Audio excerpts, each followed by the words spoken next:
ఒకే చోట 2 రకాల మినేస్లు అవును మనకి 2 రకాల ప్రమాదాలు. కరెక్ట్. సో అది యాక్ట్ చేసిన చోట ఇది యాక్ట్ చేసిన చోట అది ఇంకెక్కడ మనం చూడాల, బట్ ఇక్కడ చూస్తున్నాం నార్త్ ఈస్ట్ లో. ఎందుకంటే మిజోరాంకి ఇంకొక థ్రెట్ కూడా ఉందండి. మిజోరాం ఏంటంటే బంగ్లాదేశ్ బార్డర్. ఇప్పుడు అదే కదా సార్ మనం మాట్లాడుకుంది. మిజోరాము, త్రిపుర, వెస్ట్ బెంగాల్, బీహార్, అవును, అస్సాం ఇవన్నీ కలిపి సిలిగురి హెడ్ క్వార్టర్స్ గా ఒక యూనియన్ టెరిటరీ తీసుకురాడు. ఇందుకే ఈ రీజన్ వల్లే యూనియన్ టెరిటరీ కనుక వస్తే గవర్నర్ చేతిలో విశేషాధికారాలు ఉంటాయి, లేకపోతే అప్పుడు ప్రత్యేకంగా ముఖ్యమంత్రి వచ్చినా కూడా విశేషాధికారాలు ఎక్కువగా యూనియన్ టెరిటరీలో రాజ్యపాల్కే ఉంటాయి, గవర్నర్కే ఉంటాయి. సో అప్పుడు government of India can take a strict action. ఇక్కడ అవకాశం లేకుండా పోతాం. ఇప్పుడు అస్సాంలో ఆవిడ రెటమతంగా మాట్లాడుతుంది, వాళ్ళు ఎలాగైనా సరే వాళ్ళని తీసుకొచ్చి ఓట్లు వేస్తానని మాట్లాడుతుంది. ఇలాంటి ప్రమాదం ఉండకూడదనే కదా ఈ ప్రతిపాదన. ఎందుకంటేనండి మీరు అన్నదానికి ఒక చిన్న ఎక్స్టెన్షన్ ఏంటంటే, ఇదే మిజోరాం కేవలం మయన్మార్కే కాకుండా బంగ్లాదేశ్ కూడా బార్డర్ అండి. ఈ బంగ్లాదేశ్ బార్డర్ రీజన్కి ఏం టచ్ అవుతుందంటే చిట్టగాంగ్ అంటాం కదా, చిట్టగాంగ్.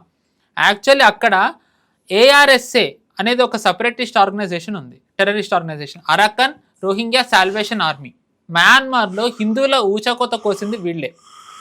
వీళ్ళని బంగ్లాదేశ్లో స్ట్రెంగ్తెన్ చేయాలని పాకిస్తాన్ వ్యూహాలు పన్నుతోంది. ఇప్పుడు మనకి ఎలక్షన్స్ జరిగే ముందరే BNP వాళ్ళతోని and I think even Jamaat వాళ్ళతోని కూడా కలిసారు ARSA వాళ్ళు. అండ్ వాళ్ళని ఇప్పుడు బంగ్లాదేశ్లో స్ట్రెంగ్తెన్ చేయాలి అనేది ఒక వ్యూహం. అండ్ దీనికి ఒక రకంగా యాంప్లిఫై చేస్తే ఏం జరుగుతుంది అంటే, చట్టగ్రామ్లో మనం యాక్చువల్లీ కొన్ని డీల్స్ చేసుకున్నాం, స్పెషల్ ఎకనామిక్ జోన్స్ డెవలప్ చేయాలి అని. ఆ డీల్స్ అన్నిటినీ క్యాన్సిల్ చేసేసింది బంగ్లాదేశ్ ప్రభుత్వం, గత ప్రభుత్వం. వీళ్ళు కూడా ఏమీ దాన్ని ముందరికి తీసుకెళ్లలేదు. అండ్ అదే చట్టగ్రామ్లో ARSAని డిప్లాయ్ చేయాలనేది పాకిస్తాన్ బంగ్లాదేశ్ వ్యూహం. సో మనం చూసుకున్నట్టయితే కేవలం మయన్మార్ నుంచే కాకుండా బంగ్లాదేశ్ నుంచి కూడా, అండ్ బంగ్లాదేశ్లో కూడా ISIS ప్రెజెన్స్ ఉందండి. సో ISIS ద్వారా ఎలా అంటే US మన బార్డర్ రీజన్స్ని వాడుకుని, మన బార్డర్ కంట్రీస్ని వాడుకుని అన్ని రకాలుగా మనని డీస్టెబిలైజ్ చేయడానికి ఎలా ప్రయత్నాలు చేస్తుంది అని చెప్పడానికి ఇది ఒక ఉదాహరణ కింద మీకు చెప్తున్నా. స్పెషల్ ఎకనామిక్ జోన్ మనం క్రియేట్ చేస్తే గనక మనకు ఒక కన్నేసి ఉంచవచ్చు. దాన్ని క్యాన్సిల్ చేసిందంటే బంగ్లాదేశ్ ప్రభుత్వం కూడా దాని వ్యూహం మనం అర్థం చేసుకోవచ్చు. అండ్ ఒక రకంగా వాళ్ళది కూడా సమర్థించడం కాదు, కానీ వాళ్ళు US పప్పెట్స్, వాళ్ళ చేతిలో ఏమీ లేదు. US ఏం చెప్తే అది చేయాలి. లేకపోతే షేక్ హసీనాకి ఏం జరిగిందో మనం చూసాం. సో ఇప్పుడు తారిక్ రెహమాన్ దగ్గర కూడా వేరే పెద్ద ఆల్టర్నేటివ్, ఆయన రెసిస్ట్ ఎక్కువ కాలం చేయలేడు అనేది ఒక రకంగా ఇది ఓపెన్ సీక్రెట్. ఎందుకు చేస్తాడు? ఈ himself is a supporter of terrorist organisations. జమాతే ఇస్లామీని భుజాన మోసి చాలాసార్లు భారత వ్యతిరేక వ్యాఖ్యలు చేసిన తారిక్ రెహమాన్కి అవసరమే ఉంది, మరింత అగ్నికి మరింత ఆజ్యం పోస్తాడు ఆయన. ఆల్రెడీ అది స్టార్ట్ అయిందండి. చాలా మంది సెపరేటిస్టులు ఇంకా బంగ్లాదేశ్ జైళ్లలోనే ఉన్నారు. Separatist in the sense radical Islamist forces వాళ్ళు. ప్రస్తుతం ఉన్న తారిక్ రెహమాన్ ప్రభుత్వంలోని మంత్రులు వాళ్ళని తిరిగి కలుస్తున్నారు. సో దీన్ని బట్టి వాళ్ళది ఎలా ఉంది అనేది, వాళ్ళ మీద ఒత్తిడి ఎలా ఉంది, వాళ్ళ వ్యూహం ఎలా ఉంది, వాళ్ళ ఐడియాలజీ ఎలా ఉంది అనేది కూడా మనకు అర్థమవుతుంది. సో ఇప్పుడు మీకు చెప్పినట్టుగానే మణిపూర్ది, మిజోరాం, మేఘాలయ, ఇక్కడ USది అండ్ పాకిస్తాన్, ఖలిస్తాన్ వీళ్ళది కాకుండా మనం కొంచెం నాగాలాండ్కి వెళ్ళినట్టయితే ఐ థింక్ మళ్ళీ డిసెంబర్, అంటే ఇవన్నీ కూడా మీరు చూసుకున్నట్టయితే లాస్ట్ 1 yearలో ఎంత యాక్టివేట్ అయ్యాయి ఆఫ్టర్ మణిపూర్ కేవలం అందరికీ టిప్ ఆఫ్ ద ఐస్బర్గ్. కానీ మణిపూర్ది యాంప్లిఫై చేసిన తర్వాత వీళ్ళు ఇంకా ఎన్ని నార్త్ ఈస్ట్ రాష్ట్రాల్లోనే యాంప్లిఫై చేస్తున్నారు అనడానికి మరొక చిన్న ఉదాహరణ ఏంటంటేనండి, నాగాలాండ్లో హైసాక్ మూవయ్య అనే ఒక లీడర్ ఉన్నాడు. NSCN అన్న ఒక సపరేటిస్ట్ ఆర్గనైజేషన్ ఉంది, క్రిస్టియన్ ఆర్గనైజేషన్, అది సపరేటిస్ట్ది. అతను ఏంటంటే నాగాలిం కావాలి అని కోరుకునే అతను. అంటే ఏంటంటే అరుణాచల్ ప్రదేశ్, అస్సాం, ఇలా మయన్మార్, నార్త్ ఈస్ట్లో ఇంకొన్ని రాష్ట్రాలు ఇవన్నీ కలిపి నాగాలిం అనే ఒక గ్రేటర్ నాగాలాండ్ చేయాలన్నది అతని వ్యూహం. అంటే ఒకళ్ళు కుకీలాండ్ అంటారు, ఇంకొకళ్ళు ఏమో గ్రేటర్ నాగాలాండ్ అంటారు, బంగ్లాదేశ్ ఏమో గ్రేటర్ బంగ్లాదేశ్, నేపాల్ ఏమో గ్రేటర్ నేపాల్. సో అంటే US ఎలాగ వ్యూహాలు పన్నుతుందో ఇది ఒక ఉదాహరణ.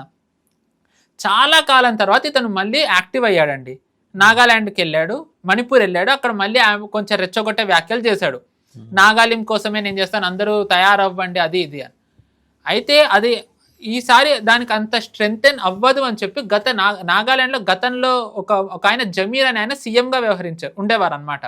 ఆయన అన్నారు, ఎందుకు అంటే నాగాలిం ఇప్పుడు దానికి అంత స్ట్రెంగ్త్ ఎందుకు అవ్వదు అంటే బేసికల్లీ నాగాలిం అంటే గ్రేటర్ నాగాలాండ్ అవ్వాలి అనుకుంటున్న ప్రాంతాలు ఏవైతే ఉన్నాయో అరుణాచల్ ప్రదేశ్ డెవలప్ అవుతోంది, అస్సాం డెవలప్ అవుతోంది, అండ్ మణిపూర్ ఇది గొడవలు జరగక ముందు వరకు కూడా మణిపూర్ డెవలప్ అవుతూ వచ్చింది. నాగాలాండ్ ఒక్కటే ప్రాబ్లం ఉంది, అందుకే దీని గురించి మాట్లాడిన వృధా అవుతుంది, సమయం వ్యర్థం చేసుకోవడమే తప్ప నార్మల్సీలోకి రండి అని చెప్పి ఆయన అన్నారు. సో దీనివల్ల మనకంటే వీక్నెస్ అంటే డెవలప్ చేయకుండా ఉంచి దానిని ఎలా యాంప్లిఫై చేస్తుంది అనేది ఒక ఉదాహరణ. అందుకే నాగాలాండ్ సీఎం ఇప్పుడు ఎవరైతే ఒక ఆయన ఉన్నారో రియో, ఆయన ఒక వ్యాఖ్యలు చేశారు జనవరిలో, ఈస్టర్న్ నాగాలాండ్ డెవలప్మెంట్కి ఒక రకంగా నోచుకోకపోవడంతో అదృష్టం, అక్కడ సపరేటిస్టులు దీనికి ఇటువైపు వెళ్తున్నారు అని. అందుకే ప్రభుత్వం ఈస్టర్న్ నాగాలాండ్ వాళ్ళతో మాట్లాడి డెవలప్మెంట్కి స్పెషల్ ప్యాకేజెస్ ఇస్తుంది.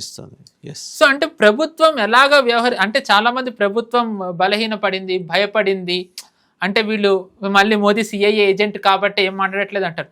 కానీ బిహైండ్ ద సీన్స్ వాళ్ళు అంటే ఎన్ని ఫోర్సెస్ ఎలా పనిచేస్తున్నాయి, ప్రభుత్వం సామధాన భేద దండోపాయాలు ఎలా వాడుతుంది అనడానికి ఇది ఒక ఉదాహరణ. సో మీకు ఇప్పుడు మణిపూర్ చెప్పాను, మేఘాలయ చెప్పాను, మిజోరాం చెప్పాను, నాగాలాండ్ చెప్పాను. ఇప్పుడు అరుణాచల్ ప్రదేశ్కి వచ్చినట్టయితే అరుణాచల్ ప్రదేశ్లో రెండు ఇన్సిడెంట్స్ జరిగాయండి. I think mid of the 2025 Arunachal ప్రదేశ్లో క్రిస్టియన్ ఆర్గనైజేషన్స్ కొన్ని ర్యాలీలు తీసాయి. ఎందుకు అంటే అరుణాచల్ ప్రదేశ్ లోకల్గా 70s ప్రభుత్వం యాంటీ కన్వర్జన్ లా తెచ్చింది. ఎందుకంటే ఇక్కడ అరుణాచల్ ప్రదేశ్లో ఎలా అయితే మేఘాలయండ్లో గ్యారో అనే ట్రైబ్ ఉందో ఇక్కడ కూడా అలాగే చాలా లోకల్లీ కమ్యూనిటీస్ ఉన్నాయి. వీళ్ళు ప్రలోభపడి మతం మారకుండా ఉండడానికి అరుణాచల్ ప్రదేశ్లో 70s ఏదైతే ఒక యాంటీ కన్వర్జన్ లా తెచ్చారో దాన్ని మేము తెస్తాము అని క్రిస్టియన్ ఆర్గనైజేషన్స్ దాన్ని వ్యతిరేకించాయి. చాలా రోడ్డు మీద ధర్నాలు చేశాయి, అవి చేశాయి. బట్ అది అవుతూ ఉన్న టైంలోనే అరుణాచల్ ప్రదేశ్లో లోకల్స్ బయటకు వచ్చారు, ఏరేరి బంగ్లాదేశీల్ని తీశారు. అంటే మీరు చూడండి, బంగ్లాదేశీలు మనం ఎంతసేపు ఇక్కడ బెంగళూరులో ఉన్నారు, హైదరాబాద్లో ఉన్నారు, తమిళనాడులో ఉన్నారు అంటున్నాం, కానీ కేవలం వాళ్ళు north east farther end of ఇండియాలో కూడా ఉండి వాళ్ళు ఎలాగ యాంప్లిఫై చేస్తున్నారు అనేది ఒక ఉదాహరణ. టైం వచ్చినప్పుడు వాళ్ళు ఎలాగ యాక్టివేట్ అవుతారు. అండ్ ఇదే అరుణాచల్ ప్రదేశ్లో పాకిస్తాన్ ఐఎస్ఐ ఏజెంట్స్ని కూడా పట్టుకున్నాం మనం, వాళ్ళు మన సెన్సిటివ్ మిలిటరీ లొకేషన్స్ దగ్గర స్పైయింగ్ చేస్తూ. అండ్ ఇంకోటి మీరు చెప్తుంటే మనం అరుణాచల్ ప్రదేశ్ ఈ కర్రగుట్టలు ఉన్నాయి కదా, తెలంగాణ ఛత్తీస్గఢ్ మధ్య, అవును, అక్కడికి అరుణాచల్ ప్రదేశ్ నుంచి చైనా వెపన్స్ వచ్చి డంప్ అయినాయి. అవును, చైనాకి అరుణాచల్ ప్రదేశ్ ఆ వెపన్స్ స్టోరేజ్ ట్యాంక్, అది ఒక రకంగా వాళ్ళు అక్కడికి పంపిస్తారు. అక్కడి నుంచి అరుణాచల్ ప్రదేశ్ నుంచి ఇలా దిగుతున్నాయి కిందకి. అందరి ఉద్దేశం ఏంటి, ఇప్పటివరకు నేపాల్ నుంచి వస్తున్నాయని. But China has found out an alternative route. Arunachal Pradesh రాజధానికి కోతవేటు దూరంలో 80 కిలోమీటర్ల దూరంలో చైనా వెపన్స్ డంప్ పెట్టుకుందనేది ఒకటి బయట తేలింది. సరే, దాన్ని ఎలాగో ఇప్పుడు ఐడెంటిఫై చేశారు, నెమ్మదిగా దాన్ని న్యూట్రలైజ్ చేసే ప్రయత్నం ఒకటి జరుగుతుంది. సో ఆ థ్రెట్ కూడా ఉంది మనకి, అదేమి తక్కువ థ్రెట్ ఏం కాదు. సో బేసికల్లీ ఇప్పుడు మీరు నక్సల్ది ఏదైతే అన్నారోనండి, వీళ్ళకి ఇప్పుడు మనం నార్త్ ఈస్ట్ లో ఉల్ఫాన్ ఉంది, ఇందాక చెప్పినట్టు NSCN అని ఉంది, మేఘాలయలోనే HCLN ఒకటేదో సపరేటిస్ట్ ఆర్గనైజేషన్, వీళ్ళందరి సహాయం కూడా నక్సల్స్ కి వస్తుంది. వీళ్ళు కేవలం US తోనే కాకుండా చైనాతో కూడా సత్సంబంధాలు ఉన్నాయి. ఎందుకంటే ఆబ్వియస్లీ ఇద్దరికి కూడా డీస్టేబిలైజ్డ్ ఇండియానే కావాలి. సో ఎవరి సహాయం ఎవరు మామూలుగా పాకిస్తాన్ ఇప్పుడు చైనాతోని US తోని ఎలా అయితే ఉంటుందో వీళ్ళు కూడా అలాగే ఉంటూ వచ్చారు. అండ్ మనకు తెలిసిందే నక్సల్ రెడ్ కారిడార్ అంటూ వచ్చారు. పశుపతినాథ్ నుంచి పశుపతి టు తిరుపతి ఒక కారిడార్. సో ఆబ్వియస్లీ మీరు చూసుకున్నట్టయితే అది టచ్ అయ్యి వెస్ట్ బెంగాల్ కి వెళ్తే కనుక ఆబ్వియస్లీ నార్త్ ఈస్ట్ కూడా వెళ్తుంది కదా. అంటే నార్త్ ఈస్ట్ కూడా వెళ్తుంది అంటే యాక్సిస్ నార్త్ ఈస్ట్ టచ్ చేస్తుంది, అక్కడే మొదలవుతుంది. అరుణాచల్ నుంచి వెస్ట్ బెంగాల్ మీదుగా కిందకి దిగి నేపాల్, అరుణాచల్ నుంచి ఇలా కిందకి దిగి వస్తుంది. మనకు తెలుసు గచ్చిరోలి, దాని తర్వాత ఇంకా తెలంగాణ, ఆంధ్రప్రదేశ్ ఈ ప్రాంతాలన్నీ మీరు చూసుకున్నట్టయితే గనక ఇక్కడ ఏవైతే వీళ్ళు వెపన్స్ ఉన్నాయో వీళ్ళకి కేవలం యుఎస్వే కాకుండా చైనీస్ మేడ్ వెపన్స్ అవే కదా దొరికినాయనే కదా, కర్రగుట్టలు దొరికినవి అవి. కరెక్ట్. సో అంటే ఏంటంటే చైనా కూడా ఇందులో ఎలా పాత్ర పోషిస్తుంది అంటే మన ప్రభుత్వం ఎన్ని ఫ్రంట్స్ లో నిజానికి పోరాడుతోంది అనేది ఒక రకంగా ఇది ఒక ఉదాహరణ. చాలా మంది 2.5 ఫ్రంట్ వార్ అని అంటారు, కానీ మనకి నిజానికి కేవలం పాకిస్తాన్, చైనానే కాకుండా ఈ భారత్లో ఉన్న వ్యతిరేక వర్గాలే కాకుండా సముద్రాల అవతల ఉన్న US, మన బార్డర్లో ఉన్న బంగ్లాదేశ్, నేపాల్, సో ఈ మయన్మార్, ఇంకా ఎన్ని ఫ్రంట్స్ నుంచి మనం పోరాడుతున్నామో ఒక్కసారి చూడండి. ఇంకా అస్సాంలోకి వచ్చినట్టయితే గనక, ఎందుకంటే మీరు ఇప్పుడు ఏదైతే సపరేటిస్ట్ మీరు ఇందాక చెప్పారో చైనా కూడా హెల్ప్ చేస్తుంది ఇవాంజలికల్ అని, అస్సాంలో ఎన్ని ట్రైబల్ ఏరియాస్ లోకి వీళ్ళు ఎంతగా to our astonishment, sorry for interruption, ఏ సపరేటిస్ట్ మూవ్మెంట్ని చైనా ఎంకరేజ్ చేస్తుందో మత ప్రాతిపదికన, అక్కడ చైనాలో ఇలాంటి వాటికి అవకాశం ఉండదు. మసీదులు కూలగొడతారు అక్కడ, అండ్ ఇస్లాం ప్రాక్టీస్ చేయడానికి లేదు అక్కడ, క్రిస్టియానిటీ లేదు.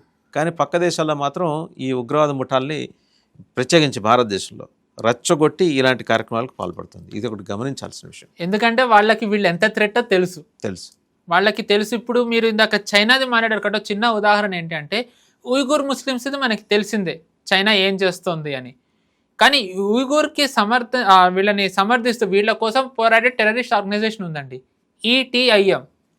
కరెంట్లీ వీళ్ళు ఏంటంటే సిరియాలో ఏదైతే ఇప్పుడు ఐసిస్ జొలానీ వాళ్ళ అధ్యక్షుడిగా, తను ఆబ్వియస్లీ ఇంకా అన్ని తన కంట్రోల్లో ఉంటాయి, మినిస్ట్రీలు కానివ్వండి, ఆర్మ్డ్ ఫోర్సెస్, దాంట్లో ఒక వింగ్కి ETIM లీడ్ చేస్తుంది. ఓకే. అండ్ ఆఫ్ఘనిస్తాన్లో చాలా మంది తాలిబాన్ వీళ్ళు ఇలా గ్రిప్ రాగానే ఆఫ్ఘనిస్తాన్లో చైనా చాలా ప్రయత్నాలు చేసింది ఆఫ్ఘనిస్తాన్ మీద గ్రిప్ తెచ్చుకోవడానికి. ఎందుకంటే ఆఫ్ఘనిస్తాన్ తాలిబాన్ కూడా ETIMకి శరణిస్తుంది. సో వీళ్ళు ఎంత థ్రెట్ తాలిబాన్ చైనాకి తెలుసు. సో ఆ థ్రెట్ని మనకు అగేన్స్ట్గా వాడుతూ వచ్చారు. సో బేసికల్లీ వీళ్ళు కేవలం ఈ ఫోర్సెస్ అనే కాకుండా వీళ్ళు మరొక మెయిన్ వీళ్ళది మోటివ్ ఏంటుంటుంది అంటే NGOs అండ్ సపరేటిస్ట్ ఆర్గనైజేషన్స్, అంటే రిలీజియస్ ఆర్గనైజేషన్స్. మీకు ఇందాక అస్సాంది చెప్తూ ఎందుకన్నానంటే, ఇలాగే లాస్ట్ ఇయర్ అండ్ ముందు ఇయర్ 2 US నేషనల్స్ని 2 జర్మన్ నేషనల్స్ని కూడా పట్టుకున్నారు. టూరిస్ట్ వీసాల మీద వచ్చారు, మత మార్పిడి చేస్తూ వచ్చారు, వాళ్ళని డిపోర్ట్ చేసేసారు. సో అంటే ఏంటంటే వీళ్ళెవ్వరిని పట్టించుకొని US థానేలో స్పెషల్ ఆఫీసర్స్ అతను దొరికినా పట్టించుకోలేదు, US నేషనల్స్ అస్సాంలో దొరికినా పట్టించుకోలేదు. మాథ్యూ వైండాక్ కోసం ఎందుకు వీళ్ళు అంత తహతలాడుతున్నారు, ఎందుకు అతన్ని విడిపించాలని వీళ్ళు ప్రయత్నిస్తున్నారు, అతనికి ఎలాంటి రహస్యాలు తెలుసు, అతను ఎలాంటి వ్యూహాలు పన్నగలడో మనకి దీన్ని బట్టి తెలుసు. అతని స్ట్రెంత్ మొత్తం అమెరికాకి తెలుసు కదా. కరెక్ట్. అందుకనే నేరుగా అంబాసిడర్ వచ్చి కూర్చున్నాడు. కరెక్ట్. ఎందుకంటే వీళ్ళు జనరల్లీ ఇప్పుడు మీకు చెప్పిన ఫోర్సెస్, సపరేటిస్ట్ ఆర్గనైజేషన్స్ ఇవే కాకుండా వీళ్ళకి ఫండింగ్ రావాలి. బేసికల్లీ వీళ్ళకి ఫండింగ్ ఎలా వస్తుందంటే రెండు రకాలు ఉన్నాయి. ఒకటి NGOs, 2 రిలీజియస్ ఇన్స్టిట్యూషన్స్.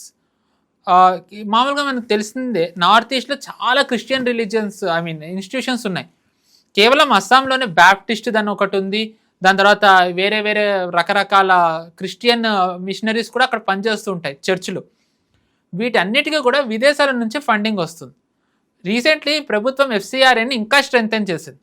ఆ స్ట్రెంగ్తెన్ చేసిన దాంట్లో వాళ్ళు ఒకటి ఏంటి అంటే, మీకు ఫండింగ్ వస్తే గనక మీకు ఎంత వస్తుంది, మీరు దాన్ని ఎంత కాలంలోపు వాడాలో కూడా మీరు చెప్పాలి. ఎవరెవరికి ఎంతెంత ఎప్పుడెప్పుడు ఇస్తున్నారు అనేది మీరు మాకు చెప్పడం కాదు, ప్రభుత్వమే నిఘా ఉంచుతుందన్న. ప్రభుత్వం నిఘా ఉంచుతుంది మీకు ఫండింగ్ ఎక్కడి నుంచి వస్తుంది, మీరు దాన్ని ఎవరెవరికి ఇస్తున్నారు అని. సో ఒకవేళ ఏమన్నా ఆబ్వియస్లీ వీళ్ళు ఏమన్నా చేస్తే FCRA లైసెన్స్ రద్దు అవుతుంది, యాంటీ నేషనల్ చేస్తే. మామూలుగా ఇప్పటివరకు అంతే చేస్తూ వచ్చింది, రద్దు అవ్వడం అయితే బలంగా నడుస్తుంది కదా. ఎక్కడి నుంచి వస్తుంది ఏంటి అనేది US UK కొన్ని చైనా, సో ఇక్కడ నుంచి వస్తుంది. మామూలుగా ఇలాంటి యాంటీ నేషనల్ చేస్తే రద్దు చేయడం వరకు ఇప్పటివరకు చేస్తూ వచ్చింది. కానీ ఇప్పుడు దానికి ముందుగా యాక్టివిటీస్ ఏంటంటే ఒక నిఘా వేసి ఉంచడం, అంటే కంటిన్యూస్ మానిటరింగ్. ఒకవేళ కనుక రద్దు చేయాల్సి వస్తే ఈసారి వాళ్ళ అసెట్స్ని కూడా ఫ్రీజ్ చేసేస్తామని, అసెట్స్ని కూడా మేము ఫ్రీజ్ చేసేస్తామని చెప్పి ప్రభుత్వం అని. సో ఓ రకంగా ఏంటంటే ఇప్పుడు అక్కడ ఏవైతే క్రిస్టియన్ ఆర్గనైజేషన్స్ ఉన్నాయో, మన దేశంలో NGOs ఏవైతే ఉన్నాయో, వేరే రిలీజియస్ ఇన్స్టిట్యూషన్స్ ఏవైతే ఉన్నాయో, వీటికి ఈసారి చెప్పాలంటే ఫండింగ్ వస్తే ఒక రకంగా వీళ్ళు దీన్ని వాడితే గనక ఖచ్చితంగా ప్రభుత్వానికి దొరుకుతారు.